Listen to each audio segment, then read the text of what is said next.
So today I'm just going to demonstrate my Commodore 1541-2 Ultimate. That's what I'm dubbing it. It's a little project I started a little while ago to sort of recreate the 1541 to match my hopefully soon to be here Commodore 64 Ultimate Founders Edition. One peripheral I find that I go back to is the disk drive, and I know floppy drives are a thing of the past, and with disk images and network connectivity, you really don't need that physical media anymore. However, I do find myself going back to original floppies, either for archiving or just accessing my originals. And, I was thinking, well, the original 1541, unless you got a beige, one of the original beige, the original 1541 is, not exactly aesthetically pleasing these days. It's also ginormous. Then I thought I could go with the 1541 too, but it also doesn't really match any of the models now. And while it is a little more desktop friendly, it's not a small device. I looked at reprinting it in gold, and actually I've got one here. So here's a 1541-2. Okay, so you can get this. There are models, STL models out there that you can reprint all of these parts, but it is not a small print, and you need a decent sized print bed to get all these parts. There's also something about the internal components and the way it is. If you've ever looked inside of 1541-2, the drive mech is on top and the PCB is on the bottom. So when you want to add any functionality, it tends to be a little bit of overhead, or headroom is difficult. So I wanted to reduce the footprint. So if we take a quick look at 1541-2, you can see that it is a shorter and more narrow, but mine is a little bit taller. And if you see, the PCB on this is mounted on the top like an original 1541, and the drive mech is on the bottom.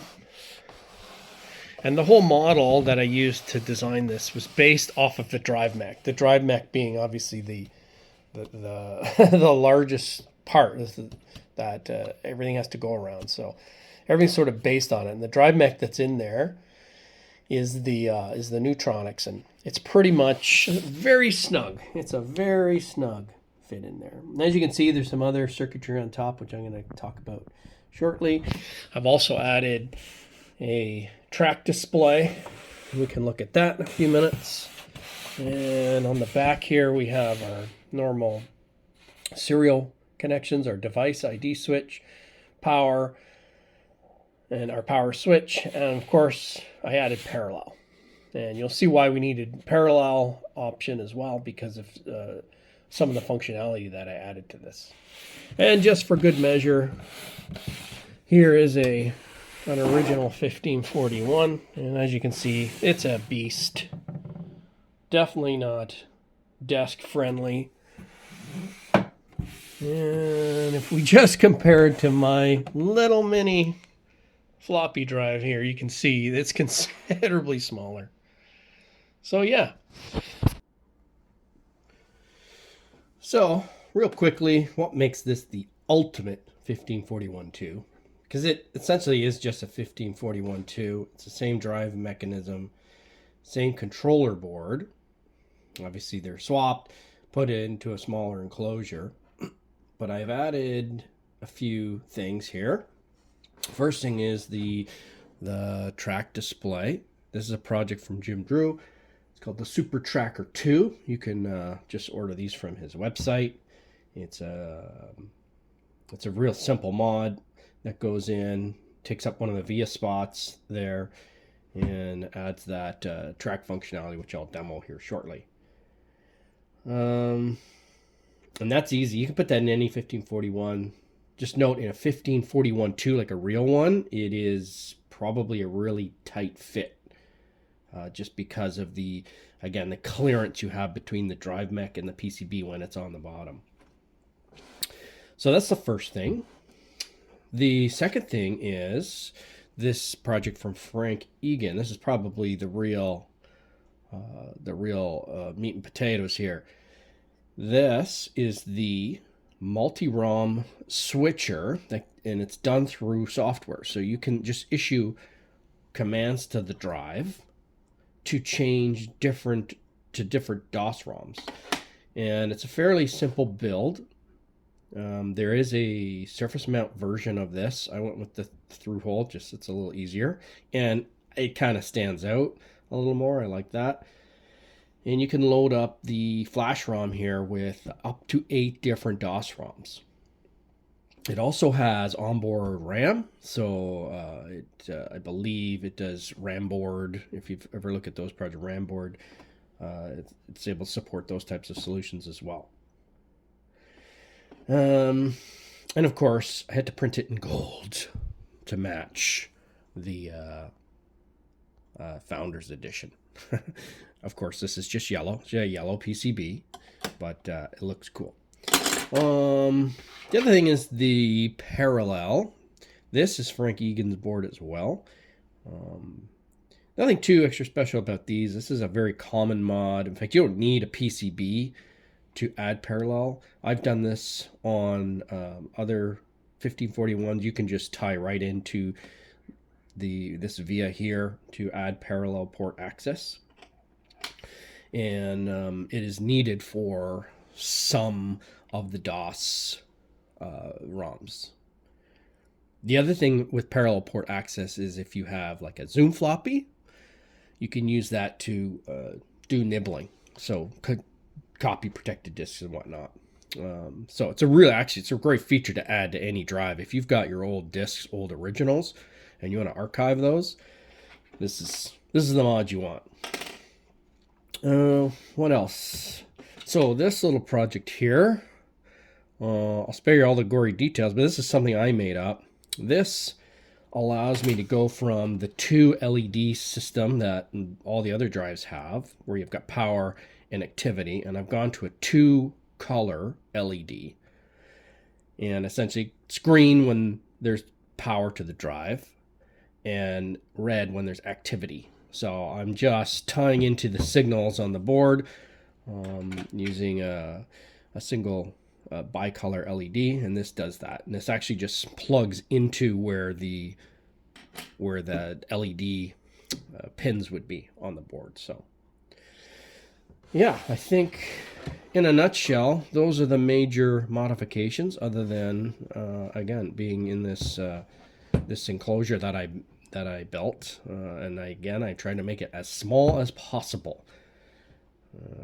And this is just PLA, gold PLA, and a 3D clear resin for the top, so that you can see all the goodies on the inside. All right, so let's run a couple demos.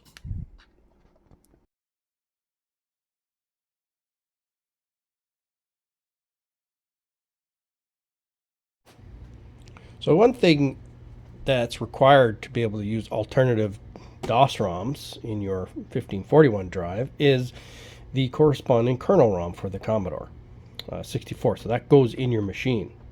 And that can be done easily on the U64. Through its menu system, you can load different kernels in quite easily. On a real 64, you have to actually change the kernel chip, unless you've got some special hardware switcher. I don't have my Ultimate yet, but I do have my Evo 64. This is a custom-built Commodore that I made. The Evo project, you can look that up online. Very cool project out there. Another board alternative. It's got some extra special features. But one feature it does have that's helpful here is it has a multi-ROM system in there. So I can change. It does other things, but it does allow you to switch kernels quite easily by just using a key combination. The other thing that's needed is a parallel port. So using the user port you can build one of these parallel adapters, which I did, and that's required for like DolphinDOS, RapiDOS, I think, and SpeedDOS. Okay, they use parallel access to for their features, so you need that cable as well. So just note that if you're going to try something like this on your Ultimate, you're going to need the user port adapter.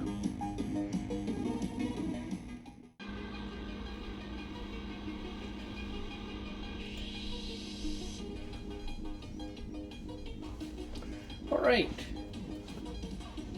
So what I'm going to attempt to do here is just a few little demos, just showing the disk drive functioning.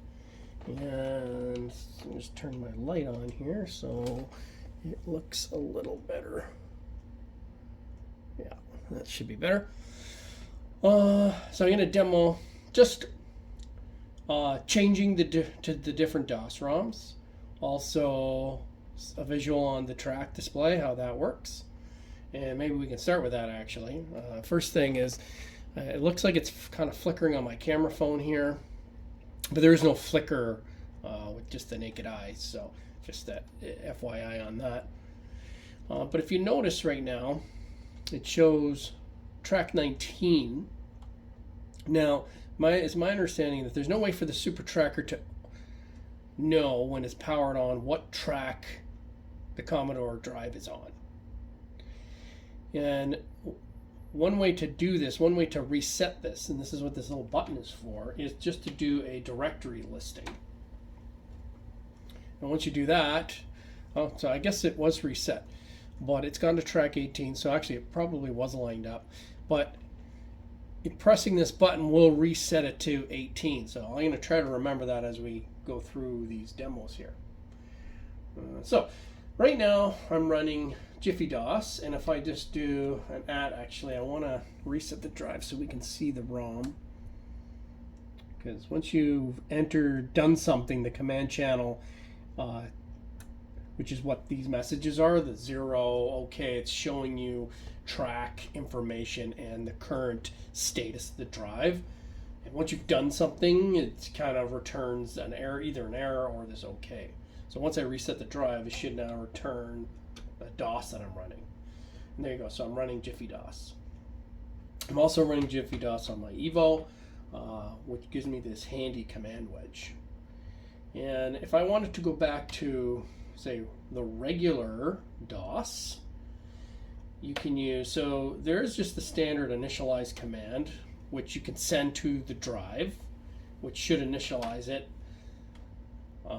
It just sort of resets, but notice I'm on the track 17, so let's do a directory listing, and see how it says track 17, so now I have to reset this.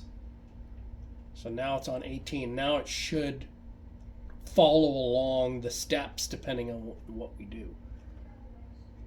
So I wanted to just quickly switch to the first ROM. So the command to change ROMs is using the initialize, and then you can add these keywords in after. So ROMs, and I'll put a list of the different ROMs up here. They are numbered 1 through 8. So rather than say the first bank being in 0, you actually select 1 for the first ROM, and you just, it's this command, ROM add, and this is RN ROM. And that initializes the drive. It should switch the ROM. I don't know if you can see, there's a little LED on the top which will flash the number of times for the ROM that's in the drive at that's been selected at that time. So now if I send an at command, now I'm using the regular CBM DOS. Okay. I can do a directory listing here, and yeah, the tracks are following, and that's it. So that's how you switch ROMs. Now I've loaded up a disk of some large block files. There's larger files. All right. So got a few games. I just threw these games on here just to show loading times. Now I'm not going to load anything in regular CBM DOS because we all know how painfully slow that is. So I'm going to switch back to my JiffyDOS, which is on in this configuration. So when you load them onto your ROM, the flash ROM here, you can put them in different banks, and there is a mapping for that. I just kept the standard banking that was in the project. So JiffyDOS is a ROM 4, I think. I'm pretty sure that's ROM 4. And I'm not. Why is that not giving me that? Let me reset this again.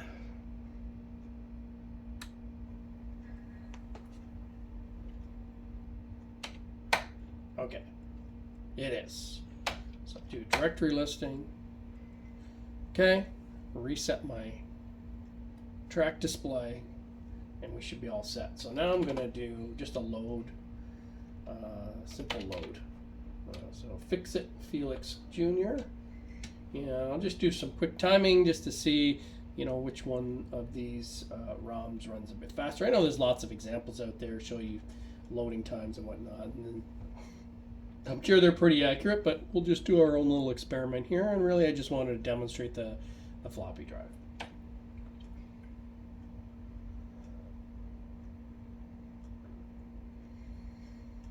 And no JiffyDOS, as you're probably aware, again, it's probably the next closest thing we had to a standard other than the standard CBM DOS.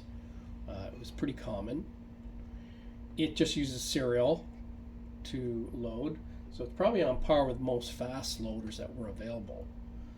And there you go.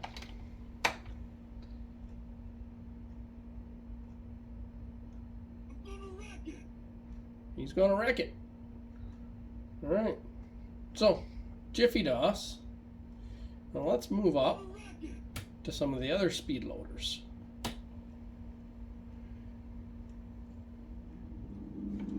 And this is my teensy ROM that I've got in here. Probably don't need this for this, but that's what's loading up initially.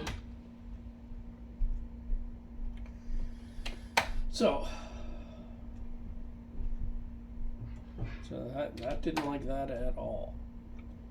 I wonder if I didn't give it enough time to reset. Reboot. Yeah, it's definitely not liking. I've had this, and with JiffyDOS, it's done this to me a handful of times, where it just locks up. Okay, wait till this is done. It's done. There we go. I might be sending that at command just to retrieve the command channel a little too soon, which might be locking up the bus. Okay, so let's switch now to the second ROM that's in here. So I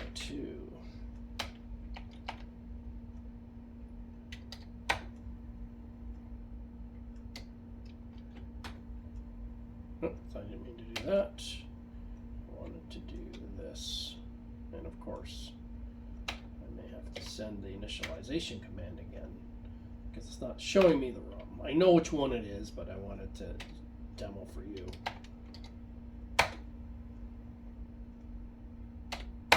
There we go. So this is DolphinDOS. So DolphinDOS uses parallel, and of course I have to switch the kernel on my Evo as well. So I can't use the JiffyDOS kernel with this and get the speed benefits from it. And I believe it's kernel 3. No, that is my RapiDOS or RapiDOS, which we'll come back to in a minute. Should have planned this out a little more, I think. I'm not too sure where to put each one of these ROMs, but we'll find them quickly. Then there's SpeedDOS Expert. And actually, I think I put it on kernel. It was 3, but it's actually kernel 2 on this because it starts at 0. So there we go. There we go with DolphinDOS up. And let's take a quick look. Did a directory listing. I don't know if you noticed, but that directory came up like instant. I know it's just a short one, but it was really fast. I'm going to reset my track display. Okay, and then let's load. Fix it, Felix. it's like just flying through the tracks on that. Wow. Wow, that had to be a fraction of the speed of Jiffy. Oh my goodness. I'm going to time these when I put it through the video, but that was crazy. Okay, so that's DolphinDOS. And actually, before I leave DolphinDOS, I'm going to do one thing here.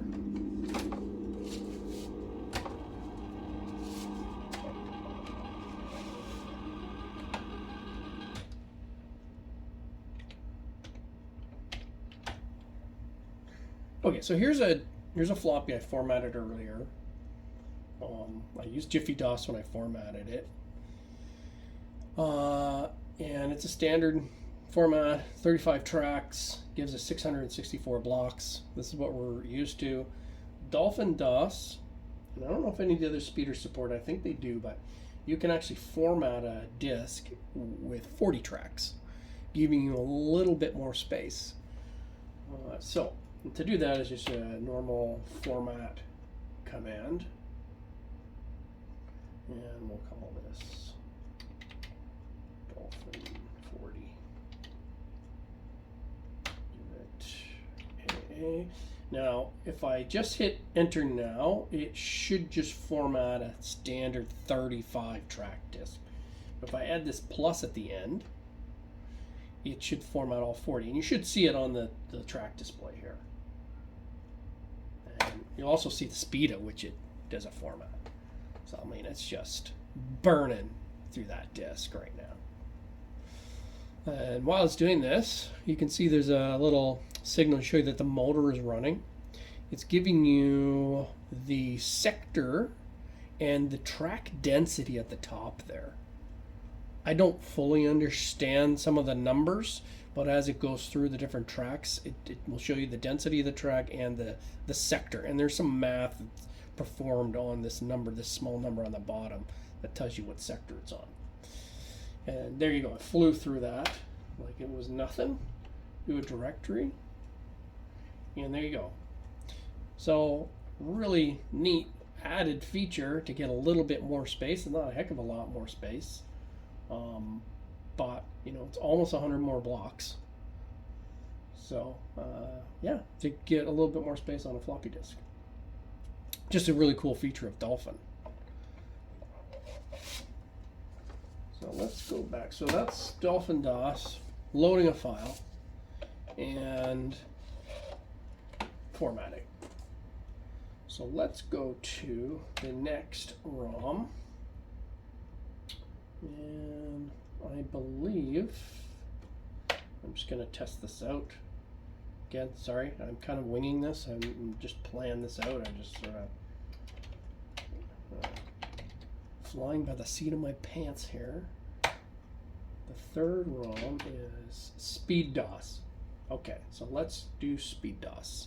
So I got to change the kernel on my Commodore. And again, I can't remember how I mapped these, but let's just see. K4 is... Okay, so that's SpeedDOS Expert. That's a different ROM. There is SpeedDOS and SpeedDOS Expert. So now, because I've been using just regular SpeedDOS, I need to find that kernel. So let's try K5. There you go. Pretty sure this is the one. All right. So directory listing. There we go. Reset our track display. Load. There we go. Fix it, feel it. So loading up 198 blocks in SpeedDOS Plus.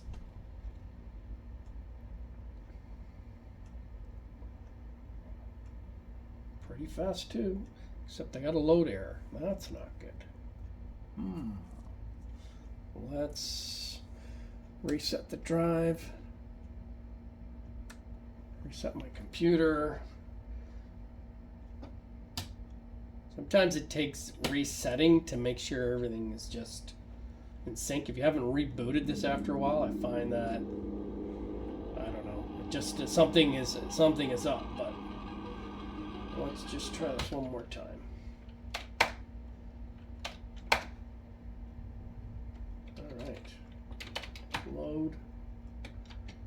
Either that or I've got the ROM I'm using is not the right one, but I think it is. So let's try this again.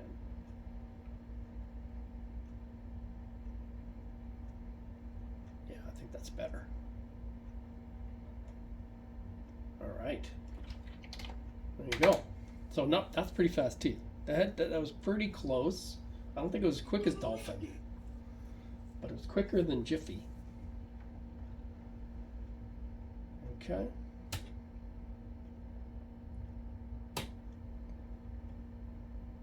All right, so let's do the SpeedDOS Expert. Now these DOS ROMs do a whole heck of a lot more than just than speed loaders. There's also RAM on the board for nimble copying, and I mean, like maybe I can do a demo on that sometimes, and they work really great with Maverick for copying copy protected disks. So they have a lot more functionality than just a simple speed loader. But we're just having some fun with the drive, and let's try. So which one was SpeedDOS Expert? Was that 3? Who remembers? Because I don't. 3 at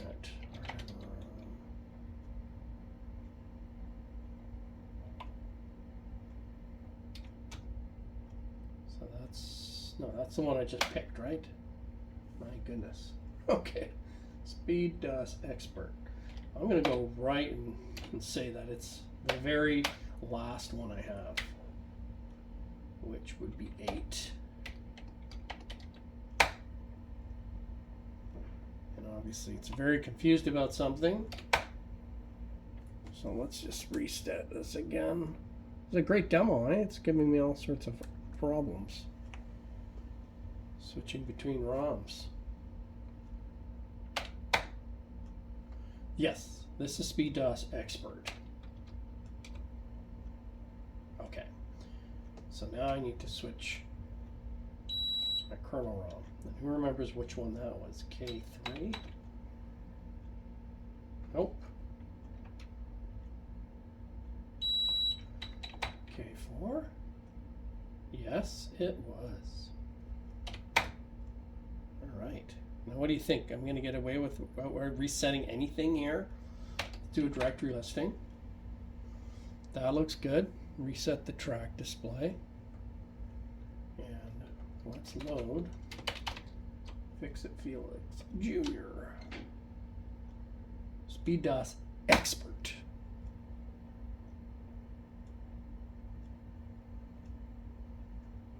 I think we're in good shape. All right, there we go. So pretty fast. I think on par. It seemed about on par with just the regular SpeedDOS. I don't know the differences. There are some, apparently. I know DolphinDOS, the one I'm using is DolphinDOS 2. DolphinDOS 3 is meant for a 1571, or you can get a special board for a 1541-2. And I looked at the code and it's virtually identical, but I think there's some speeder benefit in there. Other than that, all the rest of the functionality is identical from what I understand. Yeah, just make sure this loads okay, and we are good. Okay.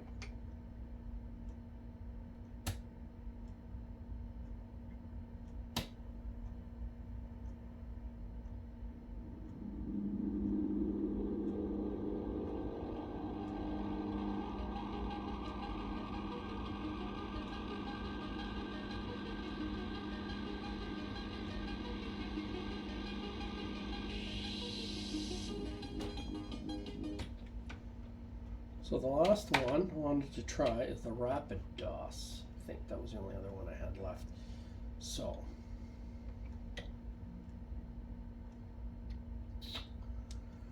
I'm guessing here 5.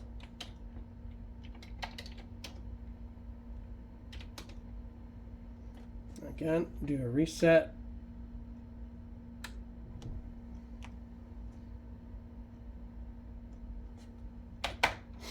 Nope, that's regular CBM DOS. Let's see. 3, 6.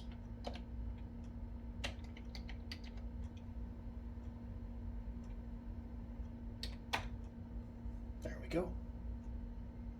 Okay. ROM. K3. That's it. It says parallel DOS, but my understanding is that is the proper RapiDOS kernel. Directory listing. Reset our track display. I actually reset the whole thing by mistake there by holding that in. This button does a lot more than just reset the track display. If you press and hold, you will get a menu there. You see, you can actually record and play back your different tracks, and I guess it helps when you're with copy protected disk or nibbling. You can actually see what it's doing in terms of track density, you know, half tracks and sectors and things like that. And don't fully understand how all that works. Okay, so here we go, last one.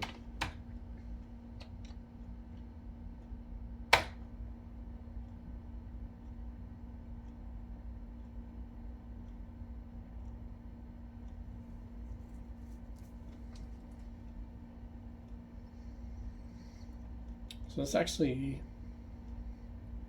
quite a bit slower.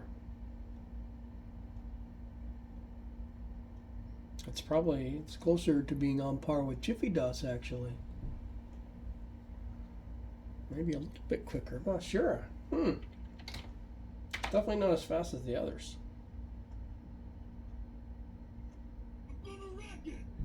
There you go. Okay, so I mean that's all I really wanted to show is just demoing changing ROMs, the track display, how different things work. And obviously it's a little glitchy, but part of that is just how quickly I was changing out of ROMs, and if you don't give it a chance to reset,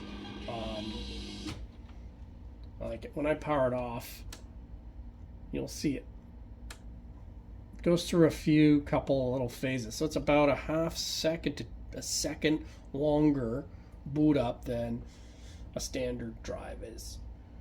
So that's just one of its quirks. But yeah, so there you go. The 1541-2 Ultimate in gold to hopefully match my Founders Edition when it arrives. Hopefully soon. Hopefully soon.